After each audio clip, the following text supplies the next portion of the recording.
Olá a todos, estamos aqui mais uma vez com o nosso programa Consenso de Excelência e hoje eu trago duas pessoas sensacionais com um projeto sensacional e sobre o qual gostaríamos de conversar hoje, a doutora Isabela Ramagem e o doutor João Holanda. Como é que com vocês? É um prazer estar aqui com vocês, é um prazer recebê-los aqui. Você, como é que tá? Tranquilo? Maravilhosamente bem, principalmente com a presença de vocês. Doutora Isabela, vamos conversar com a senhora. Me fala um pouco do programa, da ideia, do projeto que vocês criaram, como é que foi fomentado isso, de onde surgiu isso tudo? Então, surgiu da ideia de que as pessoas geralmente acham que o direito é muito inacessível. Elas não entendem a linguagem, é uma linguagem muito robusta, muito difícil.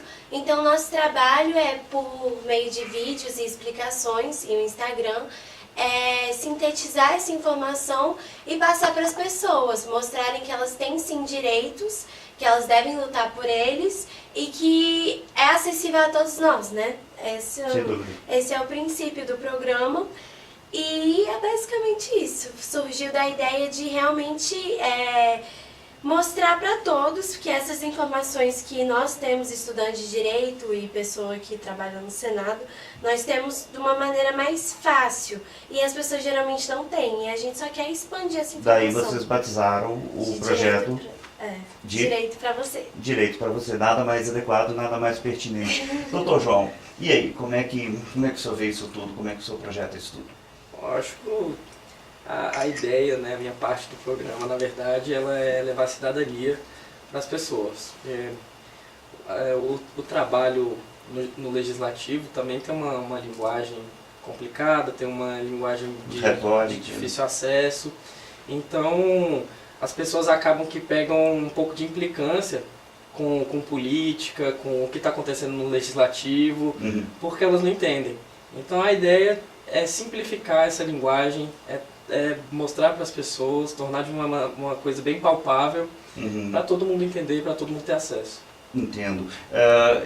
Existe aquela teoria em ciência política clássica de que em estados autoritários ou em estados nos quais a economia ou a política vem se desestabilizando, nós temos a chamada apatia política. E a apatia política seria também uma consequência da falta de acesso do cidadão comum a conceitos vivenciados na política, como o processo legislativo, aproveitando o gancho que o senhor trabalha no Senado. Como é que o senhor vê a questão da apatia, da indiferença política de grupos sociais hoje no Brasil? Eu vejo que assim, tudo que as pessoas não entendem, elas acabam pegando essa implicância, né, como eu já falei, e aí elas falam assim, meio que deixam de lado. O Brasil, por ele ter vivido um momento de uma turbulência política muito grande, com o impeachment da ex-presidente, quando assumiu o Temer e tal, então as pessoas elas tiveram uma leve tendência a entender um pouquinho mais, mas ainda é insuficiente, ainda é pouco. Você conversa com as pessoas, elas não sabem o que elas estão falando, elas não têm noção de economia, elas não têm noção de quanto tempo uma medida que o governo toma, ela vai ter algum efeito na economia ou na política. Entendo. Então, seria correto afirmar, por exemplo, que consciência política e politização não são sinônimos, é isso? Com certeza. Ok. E, doutora, me conta uma coisa, a questão que a senhora já abordou conosco agora há pouco, que eu achei fantástica, da inserção de conhecimento, principalmente para o público feminino, para as jovens, para a mulher adulta, para os direitos que lhes assistem. Como é que a senhora vem trabalhando essa questão? Não só para as mulheres, né? Mas é uma questão que os direitos com a tecnologia, com as novas tecnologias, as plataformas cibernéticas, elas estão sofrendo uma mudança gigante. Então, são novas tipificações que estão acontecendo e muitas vezes as pessoas não sabem qual é o direito correto para tal situação, o que eu posso fazer em tal situação, até porque está uma mudança muito rápida e muito drástica nos dias atuais. Então, é basicamente empoderar essas pessoas para elas terem uma noção que no meio de toda essa turbulência de toda essa agitação, esse meio cada vez mais rápido e as mudanças acontecendo numa velocidade cada vez maior, elas têm sim que defender os direitos delas, que a Constituição está aí e que estão tendo novas interpretações cada vez mais. Então a gente começa por essa linha mesmo. A questão da mulher tá tendo um empoderamento agora, graças a Deus. Sou mulher, yes. E elas têm que saber mesmo a proteção dos seus direitos também, porque não pararam de violar os direitos das mulheres. É um absurdo a gente viver num país em que ainda se mata dentro de casa com a velocidade, com a violência que se vislumbra, infelizmente, todos os dias no noticiário. A senhora, eu gostaria muito que a senhora falasse para nós sobre aquela decisão do Tribunal de Justiça do Estado do Piauí, recentemente, sobre o estupro virtual, uma decisão de primeira instância ainda, mas não deixa de ser uma decisão inovadora, que vai abrir inúmeros precedentes, e obviamente interpretações muito diferentes, e que o Senado, obviamente, uma hora vai ter que bater o martelo, o Supremo vai ter que bater o martelo. Como é que a senhora viu essa decisão? A senhora poderia falar um pouco dela para o público? Então, nos Estados Unidos, eles têm uma jurisprudência um pouco mais consolidada nesse aspecto, em que eles começam a ameaçar a mulher, ou o homem, mas geralmente são mulheres, ameaçá-las com fotos delas nuas, independente da forma de captação dessas fotos, seja ex-namorado ou violação de dispositivo informático, eles ameaçam elas e antigamente eles pediam em retorno uma quantia monetária, né, um dinheiro. Hoje em dia tem gente que ameaça essas mulheres e eles falam, e eles as mantêm refém dessa situação.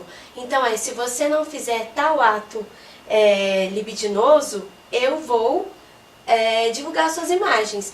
E nesse caso do Piauí era muito sórdido isso, né? Oi? Muito sórdido isso. É terrível. E nesse caso do Piauí era um ex-namorado, que ele pegou as imagens da ex-namorada dele e ele fez com que ela se masturbasse para ele.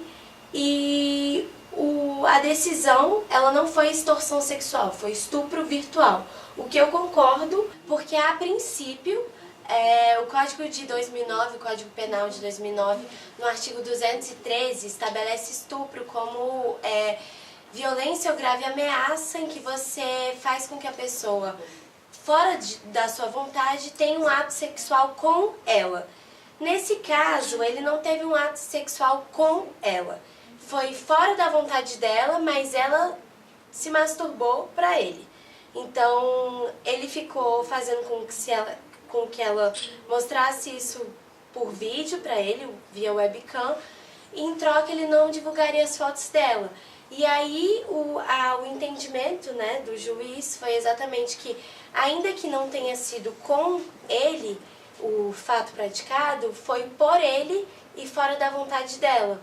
Então, eu concordo com essa tipificação do código, é uma forma de visualizá-lo, e que eu acho que tem que ser feito assim mesmo, porque são novos casos, são cada vez mais difíceis você identificar um caso que seja perfeito, um caso perfeito, porque as formas estão variando a cada dia. Sem dúvida. Então eu achei uma excelente interpretação do juiz.